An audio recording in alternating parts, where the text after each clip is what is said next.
700 años antes de que Juan escribiera esta carta a la iglesia de Sardis, la ciudad en que estaba esta iglesia había sido una de las mejores del mundo. Estaba situada geográficamente en el valle del río Hermos, que a su vez se hallaba en el extremo del monte Tlomus. La cadena de montañas era también muy extraña en su descripción geográfica, porque la cordillera en sí misma se abría en varios ramales. En la cumbre de uno de los ramales de esa cordillera se construyó la ciudad de Sardis, como a 500 metros de altura, casi como atalaya en medio del desierto. La ciudad misma estaba rodeada en 3 de sus lados por enormes murallas casi perpendiculares y casi imposibles de escalar. Al pie de los precipicios corría el río Páctolo. Sardis era conocida por su posición estratégica, porque estaba construida en una elevación defendida y en 3 costados por riscos perpendiculares que iban hasta la misma cima, y porque, por el otro lado, se abría un istmo tan estrecho que un puñado de soldados podía defenderla contra cualquiera que osara atacarla. Así que se consideraba la ciudad inexpugnable de sus días. El rey más famoso de Sardis fue un hombre llamado Creso. Todavía se le recuerda en algunos círculos como muy rico y entendido, mediante un refrán que dice que alguien es tan rico como Creso. Bajo el liderazgo de Creso, la ciudad de Sardis floreció y logró su mayor gloria. Pero bajo su liderazgo también, Sardis se hundió en el desastre y fue destruida. Aunque se le había advertido a Creso contra el peligro del exceso de confianza y la debilitación resultante de la nación, con todo, se embarcó en una guerra contra Ciro, rey de Persia.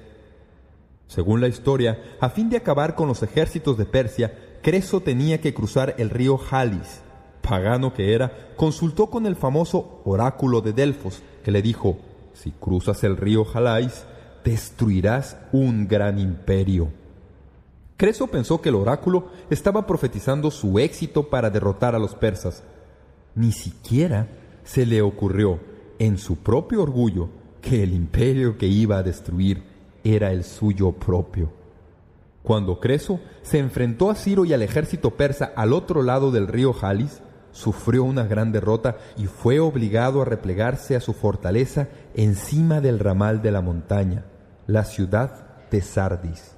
Pero ni así, su arrogante corazón sentía miedo o preocupación. Después de todo, ¿no era intocable en esa fortaleza? Pero Ciro era un rey decidido y estaba completamente decidido a terminar la tarea de destruir al ejército de Sardis. Puso asedio a la ciudad con su ejército por 14 días y reunió a sus hombres y ofreció una gran recompensa a cualquiera que pudiera diseñar la manera de apoderarse de la ciudad y al final destruirla. Durante esos 14 días de asedio, un soldado persa llamado Hieroades estaba vigilando las murallas de la ciudad que rodeaban a Sardis. Y mientras observaba, vio a un soldado de Sardis caminando encima de la muralla. Para su sorpresa, al soldado se le cayó su casco, que fue a parar al pie de la muralla.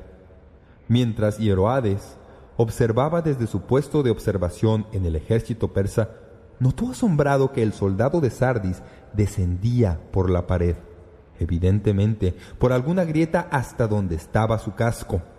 Lo recogió y volvió a trepar, viéndolo de nuevo encima de la muralla.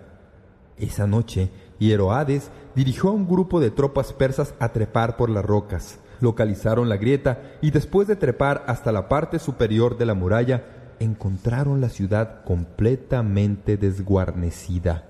Abrieron las puertas para el resto del ejército y después marcharon a través del istmo directamente hasta la ciudad. Todo mundo dormía. La ciudad estaba tan segura de sí misma que ni siquiera había apostado centinelas. Antes de que amaneciera, Sardis había sido destruida. Extraño como parece, casi un siglo más tarde, bajo Antíoco, sucedió exactamente lo mismo. 2 veces en la historia, la ciudad de Sardis fue destruida debido a la exagerada confianza en su propia seguridad. Con este relato en mente, notemos primero los destinatarios de la carta. Llegamos a esta carta, que es la quinta escrita por nuestro Señor por medio de Juan, a la iglesia que estaba en la fortaleza o ciudad fortificada de Sardis. La carta se dirige a esta iglesia. La palabra Sardis quiere decir los que escapan o los que han salido. En un tiempo había vivido en esa ciudad el gran filósofo griego Tales. Solón, que fue un legislador muy sabio, también fue ciudadano de la ciudad. Y el gran general Jerjes vivió un tiempo en Sardis. Los arqueólogos también han descubierto entre las ruinas de Sardis una vieja iglesia que se remonta hasta el siglo IV antes de Cristo. Nuestro Señor le escribe esta carta a la iglesia de Sardis y se designa a sí mismo de esta manera. Versículo 1. Escribe el ángel de la iglesia en Sardis, el que tiene los 7 espíritus de Dios y las 7 estrellas, dice esto.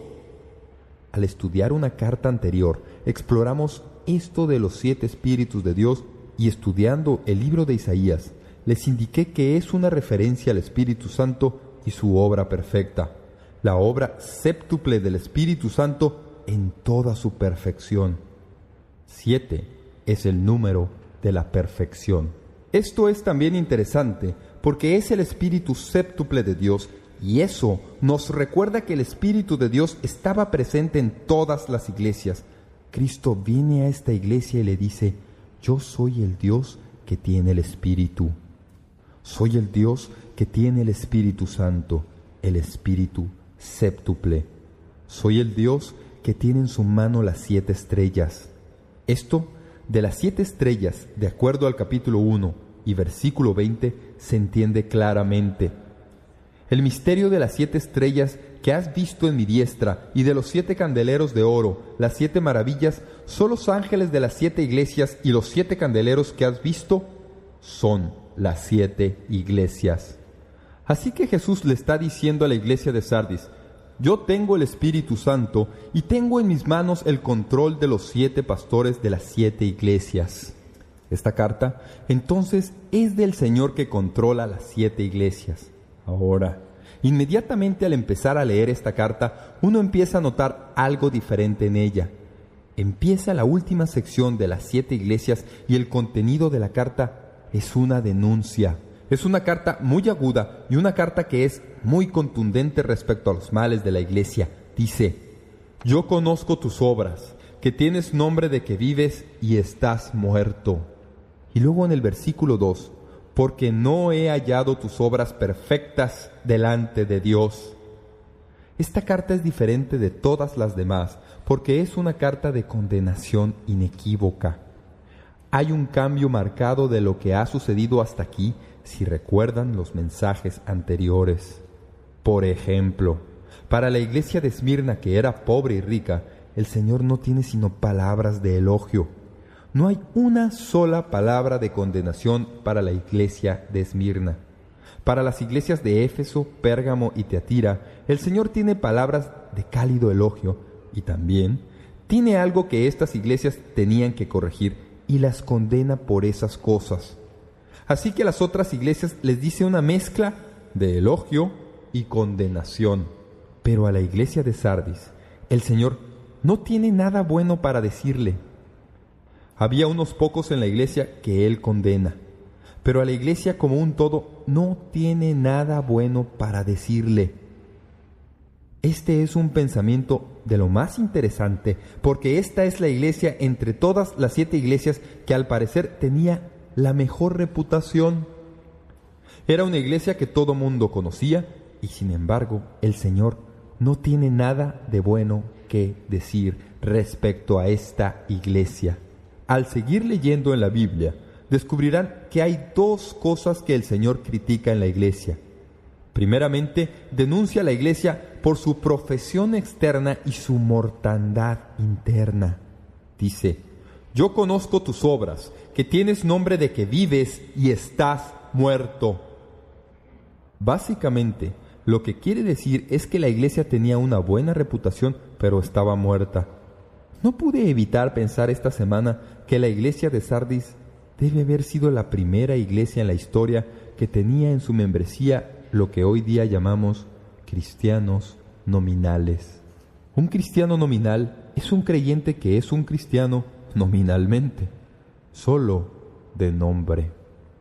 Y la iglesia de Sardis estaba llena de personas que tenían el nombre de cristianos, pero que estaban muertos. Eran personas que todo mundo pensaba que estaban vivos, pero estaban muertos. Otra cosa interesante al comparar las iglesias es notar que en Esmirna literalmente los mataban, pero ella vivía. Sardis tenía nombre de que estaba viva, pero estaba muerta. Para nosotros es un recordatorio, si leemos esto con toda atención, que el Señor en realidad nunca se impresiona mucho por el atractivo externo de un mausoleo bien cuidado, sabiendo que lo que tiene dentro son los huesos de muertos.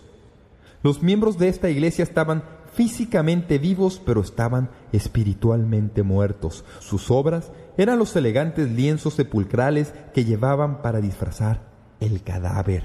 En diversas partes de la Biblia hallarán que este es un tema que se trata a menudo. Por ejemplo, en los atrios de los templos del Antiguo Testamento, que estaban llenos de feligreses, fieles que traían sus ofrendas y decían sus sacrificios, hay una palabra que el profeta Isaías dijo en una ocasión, y que dice esto de los que adoraba al Señor de dientes para afuera. En Isaías 29:13 dice: «Porque este pueblo se acerca a mí con su boca, y con sus labios me honra, pero en su corazón está lejos de mí». Todo por fuera se veía lindo, pero recuerde, el Señor es el que examina la iglesia con ojos de llama de fuego y le ve más allá del exterior al mismo corazón de lo que está sucediendo.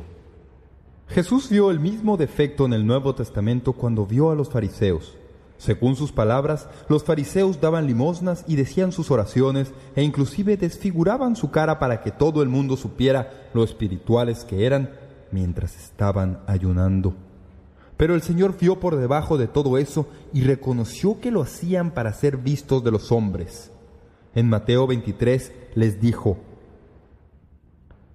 «Ay de vosotros, escribas y fariseos hipócritas, porque sois semejantes a sepulcros blanqueados que por fuera, a la verdad, se muestran hermosos, mas por dentro están llenos de huesos de muertos y de toda inmundicia. Así también vosotros por fuera, a la verdad, os mostráis justos a los hombres, pero por dentro estáis llenos de hipocresía e iniquidad».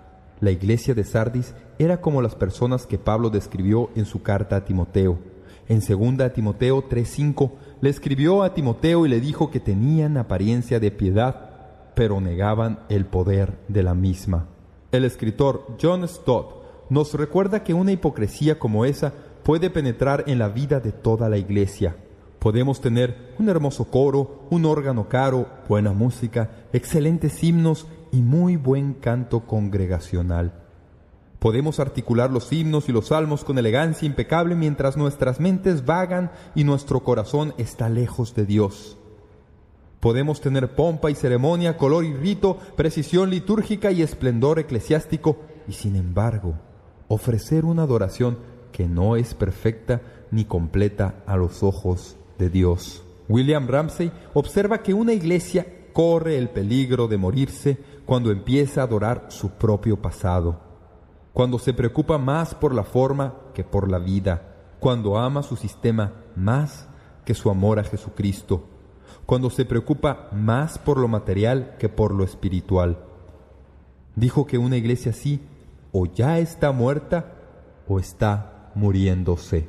Ahora tengo que hacer una pausa por un momento y recordar a todos ustedes que en el cristianismo amplio, en las iglesias que incluimos en el cristianismo más amplio, la vasta mayoría de iglesias actuales son iglesias como la de Sardis. En nuestra propia ciudad y metrópolis de San Diego, calle arriba y calle abajo, hay cientos de templos y en esos edificios hay personas que se reúnen todas las semanas y ahí realizan toda forma y todos los movimientos y la apariencia externa de religión, pero no tienen vida espiritual en Jesucristo. Las palabras de nuestro Señor a la iglesia de Sardis son palabras de declaración contundente a iglesias como esas.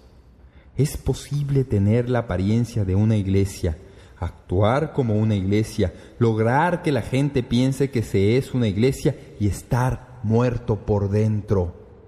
La segunda cosa que nuestro Señor dice que andaba mal en esta iglesia era no solo su externa religiosidad y su muerte interna, sino que denuncia a la iglesia porque incluso las cosas que hacían estaban incompletas. Denuncia a la iglesia por obras incompletas. Leemos: no he hallado tus obras perfectas delante de Dios.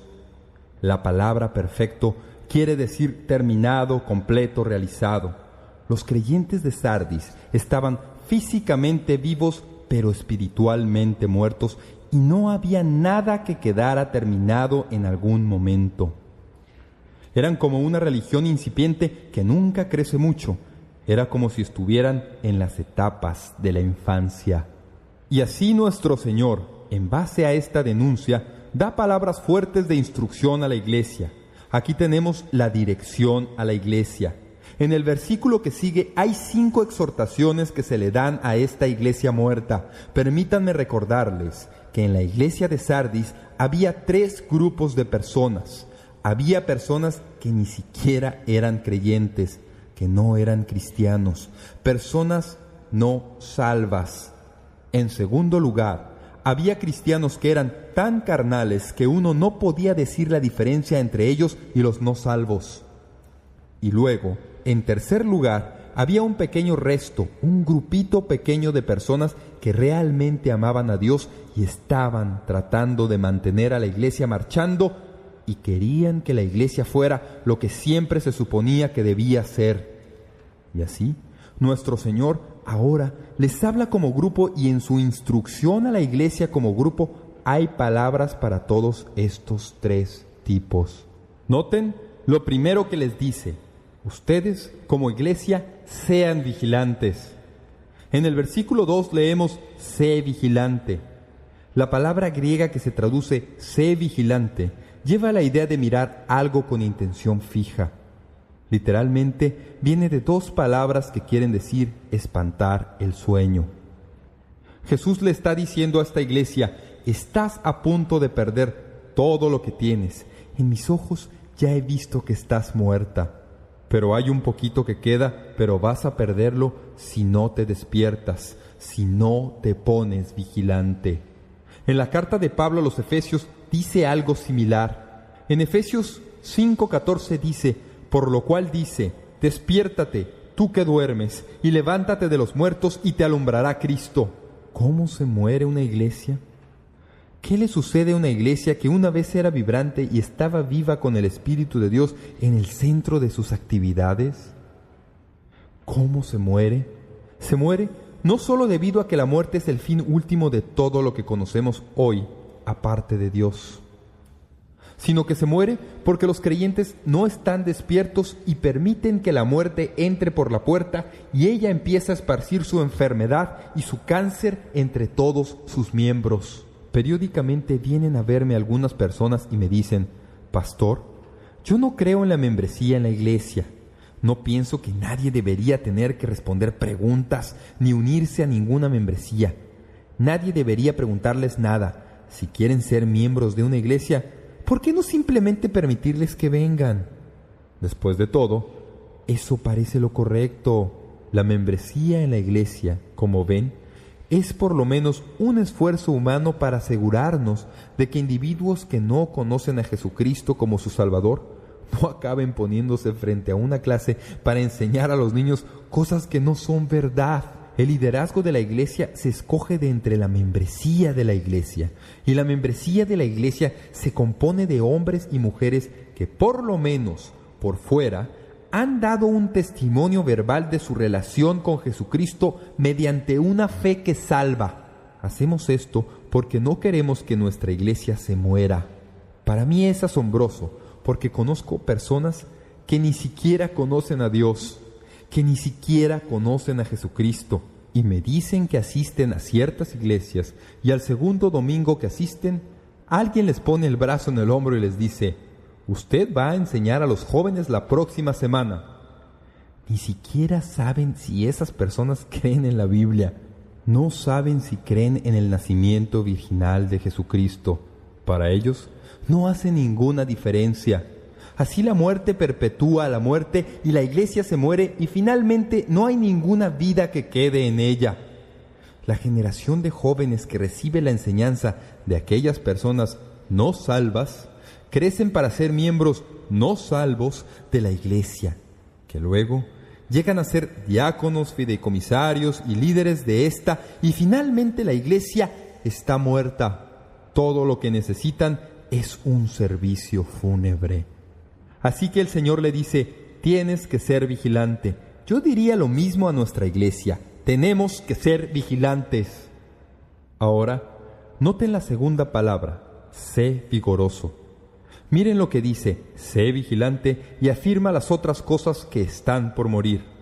La segunda orden es: sé vigoroso. No solamente ser vigilantes, sino, número 2, ser vigoroso. Está hablando aquí del hecho de que los que quedan en la iglesia, que llegan a ser creyentes, deben fortalecerse, llegar a ser vigorosos para edificar lo poco vivo que queda en esa iglesia. Noten que en el pasaje se nos dice: pero tienes unas pocas personas en Sardis que no han manchado sus vestiduras. Versículo 4 dice: hay todavía un grupito en la iglesia que no han seguido el camino del pecado. Le está diciendo a la iglesia: tienes que fortalecer vigorosamente a ese pequeño grupo de personas y animarlos y fortalecerlos en lo que son. Edifícalos. La palabra pocos en el texto quiere decir pequeño, ligero. Nuestros abuelos asistieron ahí. Detestamos tener que dejar esa iglesia porque tenemos tantos amigos ahí, pero ya no enseñan la palabra de Dios y ya casi no se ora. Hay un grupito pequeño y tenemos un estudio bíblico los jueves por la noche. Nos reunimos y tratamos de mantener esto con vida. ¿No es interesante que Dios siempre ha tenido unos pocos? En todo periodo de la historia siempre ha habido los pocos que Dios tiene. Cristo está diciéndole literalmente a esta iglesia: ustedes tienen unos pocos que no han capitulado a los tiempos. Son el remanente fiel. Su instrucción a esta iglesia es fortalecer a esos pocos fieles y alentarlos. Así que les dice: primero, sé vigilante.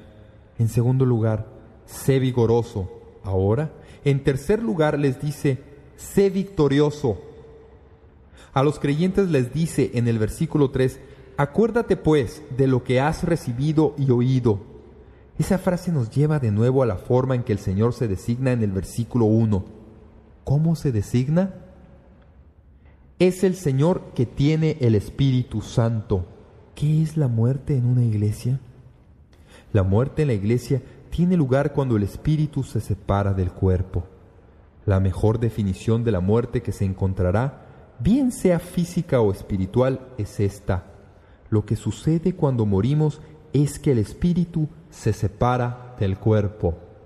Cuando el espíritu deja el cuerpo, uno queda muerto. En el cuerpo que es la iglesia, cuando el espíritu deja el cuerpo, la iglesia muere. Y lo que Jesús está diciendo a la iglesia al decirles: recuerda lo que has recibido, es una referencia velada, a mi modo de ver, al Espíritu Santo y su ministerio en la iglesia. La exhortación es que los creyentes deben recordar cómo lo han recibido y lo que han oído. Es una clara referencia a la manera en que se recibe y se oye, y en todas las edades la iglesia ha recibido y oído de la misma manera. Cuando alguien nace de nuevo, recibe al Espíritu Santo. El Espíritu Santo viene a morar en el corazón humano. Y esto de recibir tiene que ver con la persona de Dios, Padre, Hijo y Espíritu Santo. Cuando llegué a ser cristiano, el Espíritu Santo vino a vivir en mí. Así es como lo recibí. Cuando se establece una iglesia que es una iglesia de Jesucristo, en su forma más verdadera, la manera en que cobra vida es que el Espíritu de Dios que reside en las vidas de los creyentes viene a vivir dentro de esa iglesia. Cuando el Espíritu se va, la iglesia muere. ¿Ha asistido usted alguna vez a una iglesia pagana? No conozco ninguna que anuncie que es pagana, pero es pagana sea como sea. Quiero decir, una iglesia muerta. He estado en muchas ciudades donde lo que abunda son iglesias muertas. Son iglesias en las que en un tiempo la palabra de Dios estaba viva y vibrante. En una ocasión visitamos la ciudad donde vivían los padres de mi esposa y era casi imposible hallar una iglesia a la cual asistir el día del Señor que no estuviera muerta y fría. Y era como asistir a un funeral. Tenían incluso velas en el altar. Era una iglesia muerta. El Espíritu de Dios se había ido. Así que el Señor le dice a esta iglesia: si vas a tener alguna vida que quede en tu iglesia, que yo ya he declarado muerta, primero que todo tienes que ser vigilante. Tienes que ser vigorosa y fortalecer lo que queda. Y tienes que ser victoriosa en el sentido de recordar cómo has recibido la palabra y cómo la recibiste mediante el ministerio del Espíritu Santo. Cuando el Espíritu de Dios deja una iglesia, la iglesia muere. Cabe una palabra de advertencia. Debido a nuestra preocupación por los excesos del ministerio del Espíritu Santo en las mentes de algunos, hemos ido al otro extremo y no hablamos mucho del Espíritu Santo, ni enseñamos mucho acerca del Espíritu Santo. Me atrevería a decir que si les pregunto, ¿cuántos de ustedes saben a ciencia cierta que están llenos del Espíritu Santo? Algunos ni siquiera sabrían de lo que estoy hablando. Y el resto sentiría pánico. ¿Por qué? Porque siempre reaccionamos a las doctrinas que van al extremo. La iglesia murió porque el Espíritu Santo dejó a esa iglesia. Permítanme mencionar la cuarta cosa que el Señor le dice a esta iglesia muerta. Le dice: sé vibrante. La frase que dice es: guárdalo. La mayoría de las veces que en la Biblia aparece esta expresión, guarda, se refiere a la doctrina bíblica. Guarda lo que está escrito. Guarda la doctrina sana. Guarda la buena enseñanza. Así que el Señor está diciéndole a esta iglesia que Él ha declarado muerta. Si quieres tener alguna esperanza de vivir de nuevo, no solo debes ser vigilante, no solo debes ser vigorosa para establecer y fortalecer al resto que queda ahí, no solo debes ser victoriosa para permitir que el Espíritu de Dios tenga vida de nuevo en la iglesia, también debes crear dentro de la iglesia el vigor que viene de la enseñanza de la palabra de Dios y de la doctrina bíblica, y aférrate a esa verdad. En donde se enseña la palabra de Dios y se le predica con fidelidad, es difícil que llegue la muerte. Finalmente, la quinta palabra que le da a la iglesia es: sé virtuosa. Usa la palabra arrepiéntete, le dice arrepiéntete, y hallamos esta expresión vez tras vez en las cartas y en todo Apocalipsis. Está diciendo: si has seguido el camino de muerte, debes dar media vuelta y arrepentirte, ser vigilante, ser vigorosa, ser victoriosa, ser vibrante y ahora ser virtuosa. Dios quiere que seamos limpios. Ahora noten en el versículo 4 que dice: pero tienes unas pocas personas en Sardis que no han manchado sus vestiduras. ¿Qué dice respecto a los muchos? Había apenas unos pocos en esa iglesia que estaban limpios, apenas unos pocos en esa iglesia que estaban llevando vidas virtuosas. Volveremos a esto en un momento. Así que el Señor le dice a esta iglesia: la única esperanza que tienes es arrepentirte de tu pecado y apartarte de tus malas obras, y venir de nuevo a ser lo que yo quiero que seas. Ahora quiero darles 3 pensamientos y no tengo tiempo para explicarlos en detalle. Hay 3 promesas que el Señor hace a los que vencen. Mire en la Biblia. Esta es la declaración a la iglesia. Leemos: el que venciere será vestido de vestiduras blancas, y no borraré su nombre del libro de la vida, y confesaré su nombre delante de mi Padre y delante de sus ángeles. 3 cosas. Si están tomando notas, pueden anotarlas de esta manera. 1. A los que vencen se les vestirá de ropa blanca. 2. Los que vencen continuarán constando en el libro. 3. A los que vencen, Él continuará confesándolos ante el Padre. La ropa blanca tiene que ver con la justicia de los santos. Van a ser vestidos con su justicia. No van a quedar contaminados.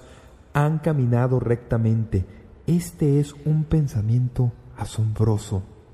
Cuando lleguemos al cielo, vamos a vestirnos de la justicia que ha sido nuestra parte como creyentes. Cuando llegamos a ser creyentes, nos vestimos de la justicia de Cristo. Pero en el Nuevo Testamento, en el libro de Apocalipsis, hay otra clase de ropa. Es la ropa que se llama las acciones justas de los santos, en Apocalipsis 19:8. Vamos a andar por toda la eternidad vestidos de nuestro carácter. No puedo evitar pensar que para algunos eso casi va a ser una exposición indecente. Vestidos de blanco. En segundo lugar, continuarán constando en el libro. Este es un pasaje muy interesante. Dice: si vencen, no borraré su nombre del libro. ¿Cuántos han querido tomar ese pasaje y decir: la Biblia enseña que uno puede ser creyente y sin embargo tener su nombre borrado del libro de la vida? Pero no es lo que enseña esto, ni en sueños. Personalmente creo que la respuesta a esto, la interpretación a esto, se halla en lo que tenía lugar en la cultura de ese día. En la cultura de esos días, prácticamente toda la ciudad lleva un registro de sus ciudadanos. En ese registro se inscribía todo niño que nacía en la ciudad. Si se demostraba que algunos de los ciudadanos eran culpables de traición o deslealtad o deshonor público, no solo se le castigaba, sino que se borraba su nombre del registro de la ciudad como una declaración abierta del retiro de su ciudadanía. Se le borraba del registro. Si se demostraba que uno de los ciudadanos era culpable de traición, se le aplicaba este deshonor. Por otro lado, el que había realizado alguna gran hazaña que merecía una distinción especial, se le honraba inscribiendo en letras de oro su nombre en el registro de ciudadanos.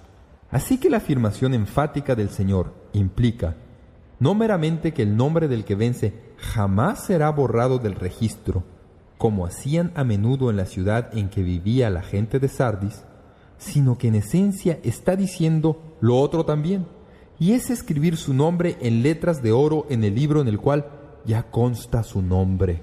Sé que hay por lo menos otras 4 explicaciones teológicas de este versículo, pero me parece lo más natural entender que la palabra que le fue dada a la iglesia tenía que ver más con la cultura en que se desenvolvía esa iglesia. Lo que está diciendo simplemente en esencia es esto: lo que hace el gobierno, yo nunca lo haré. Nunca te borraré del libro. Luego les dice al final: te confesaré delante de mi Padre. La Biblia nos dice que si nosotros confesamos a Jesús delante de los hombres, Él nos confesará delante del Padre. Hay algo muy especial en estas 3 palabras que Jesús les dice a los que vencen. Me gustaría leerles este pensamiento que ha escrito un autor.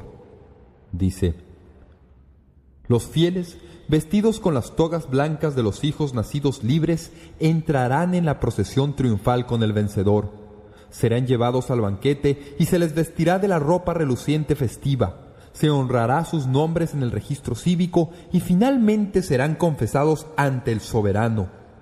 En la presencia del emperador y sus cortesanos, el capitán victorioso relatará las obras de sus valientes y reconocerá su valentía ante la corte augusta.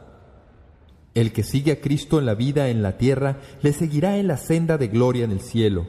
Aquí tal vez experimentaremos sacrificio y pérdida, pero abundante compensación hay en la gloria arriba.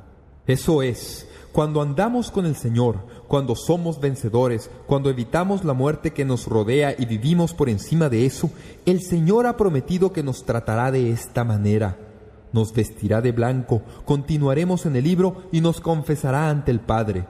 Seremos honrados espiritualmente como los patriotas de ese día eran honrados en una ceremonia cívica. Nos honrará de esta manera. Quiero hacer una autopsia de la iglesia. ¿Cómo se muere una iglesia? ¿Cómo resulta que un creyente, aunque mantenga viva su fe, se muere a las cosas de Dios? Al realizar una autopsia de una verdadera manera científica, tenemos que descartar unas cuantas cosas antes de hallar las causas reales de la muerte. Me gustaría descartar 2 o 3 cosas. Primero, podemos descartar la muerte causada por un enemigo externo. Nuestra iglesia jamás se muere por un enemigo externo. Es casi imposible matar una iglesia desde afuera. Piense en la historia de la iglesia.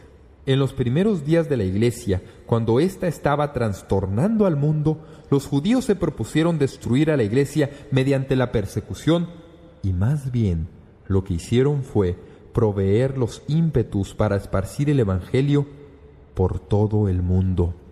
Incluso en este estudio hemos repasado a todas las iglesias y todos concordaríamos que la iglesia más vibrante de las que hemos estudiado hasta la fecha era la iglesia de Esmirna, y era la iglesia que sufría la más intensa persecución de parte del Imperio Romano.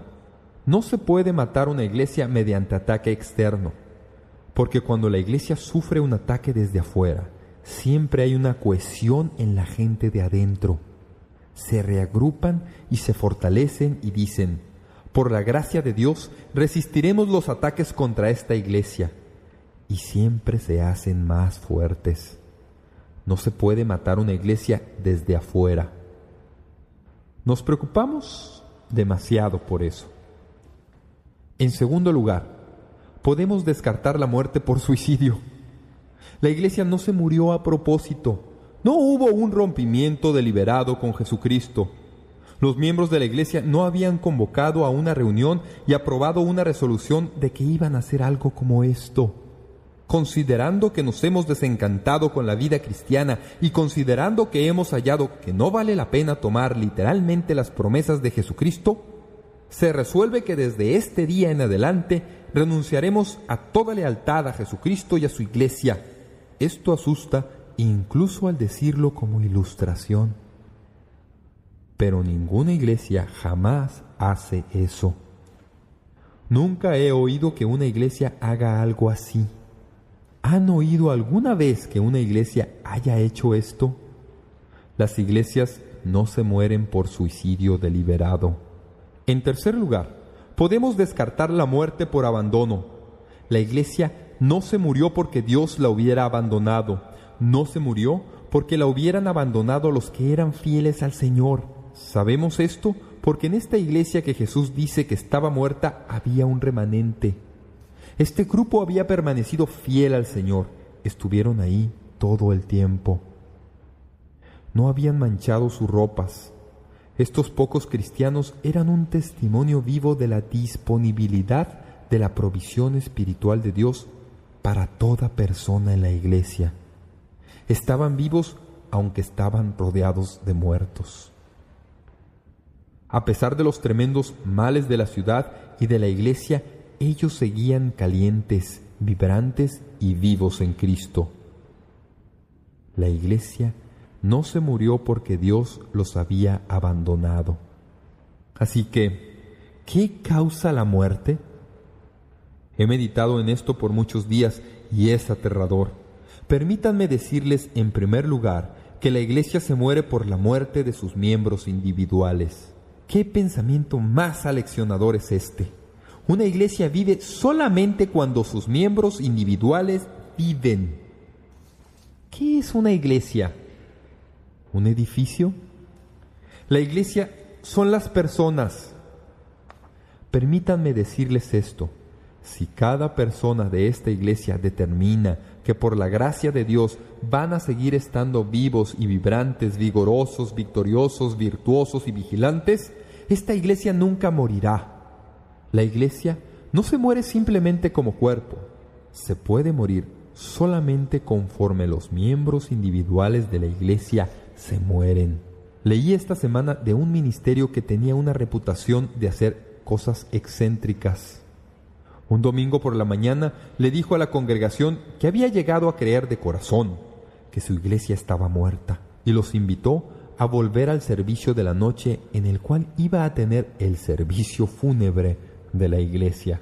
La congregación vino al culto esa noche y, para su sorpresa, al entrar en el auditorio vieron un ataúd al frente.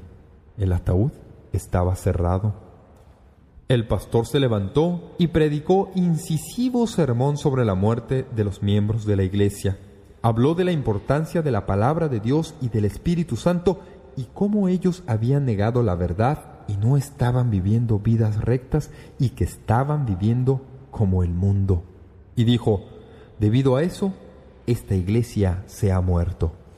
Cuando terminó su sermón dijo, pienso que ustedes en realidad no me creen.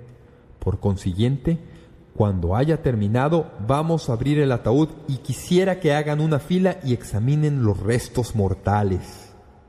Cuando llegaron al ataúd, para su sorpresa, lo que vieron fue un espejo que el pastor había colocado en el fondo. Al pasar, lo que veían era su propia imagen reflejada en ese espejo. Eso martilla el punto, ¿verdad?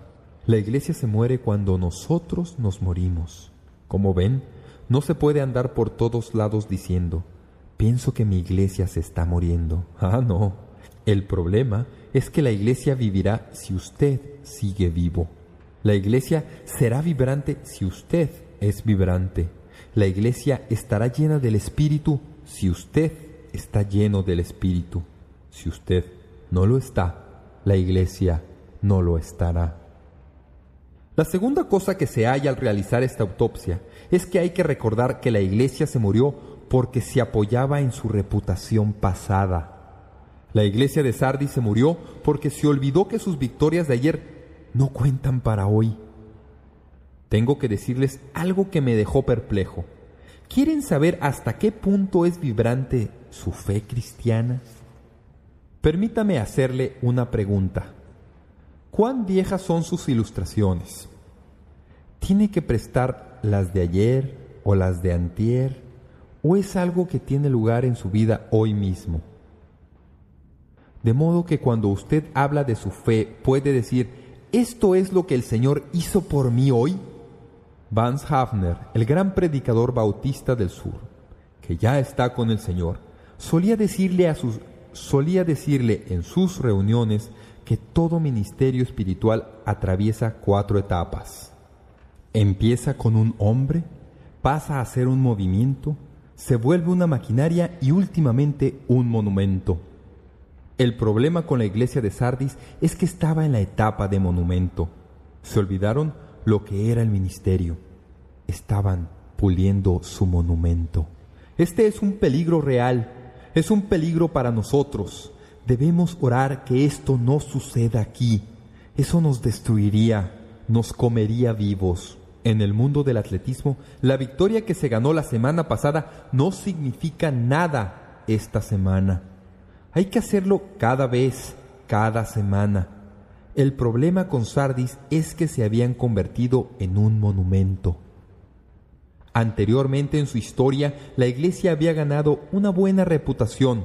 Todos llegaron a pensar muy bien de ellos y ellos llegaron a pensar bien de sí mismos. Estaban seguros de que habían llegado. Se contentaron consigo mismos. Tenían un hermoso edificio en la esquina de las calles Autosatisfacción y Complacencia. Y calladamente se entregaron al sueño de la muerte. Se murieron porque vivían en el pasado. Les dije al principio algo que tal vez no habían tenido presente, pero permítanme recordárselo.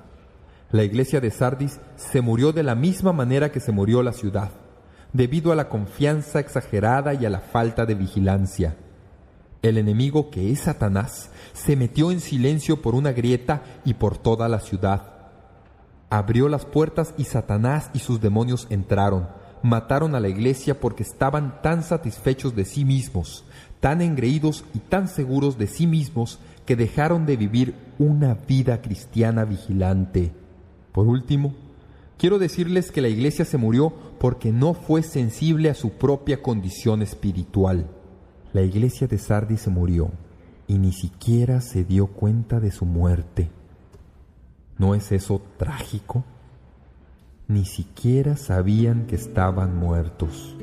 En toda nuestra nación hay iglesias que piensan que lo que están haciendo es lo que se supone que deben hacer. Algunas personas han venido a esta iglesia y ven que toda persona tiene una Biblia. Preguntan: